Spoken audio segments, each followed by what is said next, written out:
A small percentage of the Israeli population, several thousand strong, they are united by religious zealotry and ultranationalism.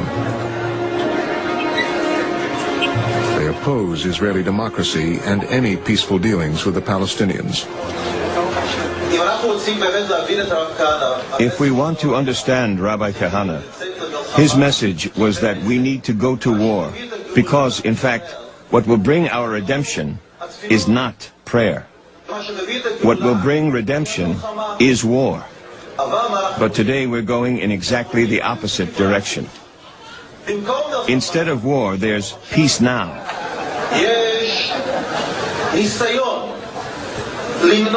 There's an attempt to prevent war at all costs.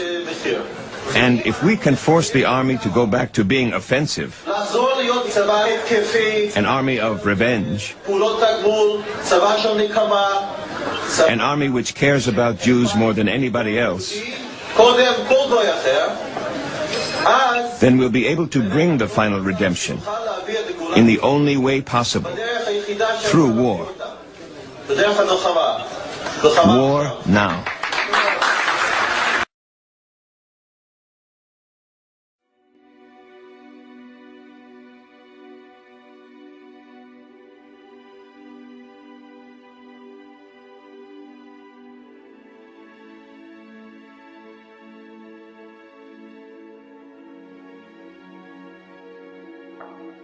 They were a warlike tribe that lived deep in the heart of Asia.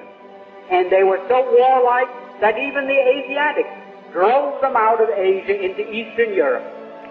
And to reduce this so you don't get too confused about the history of Eastern Europe, they set up this big Khazar kingdom, 800,000 square miles. Only there was no Russia, there were no other countries, and the Khazar kingdom was the biggest country in all Europe. So big and so powerful that when the other monarchs wanted to go to war, the Khazars would loan them 40,000 soldiers.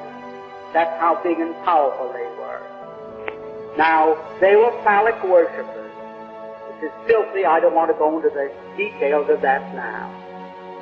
It was their religion, the way it was the religion of many other pagans or barbarians elsewhere in the world.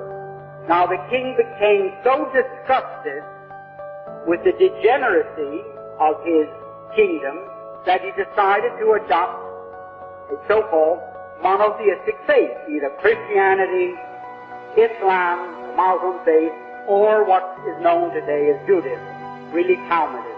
So, like spinning a top, he said, eeny, meeny, miny, mo, and he picked out so-called Judaism. And that became the state religion, and he sent down to the Talmudic schools of Tel Aviv and Surah, and brought up thousands of these rabbis with their teachings, and he opened up synagogues and schools in his kingdom of 800,000 people, 800,000 square miles, and maybe 10 to 20 million people, and they became what we call Jews. There wasn't one of them that ever had an ancestor that ever put a toe in the Holy Land, not alone in Old Testament history, but back to time, the beginning of time.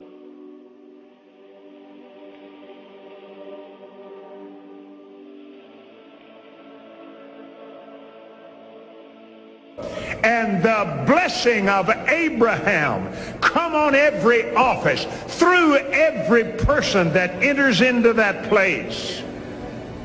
And that the blessing flow beyond any manifestation that any of these people have ever seen, and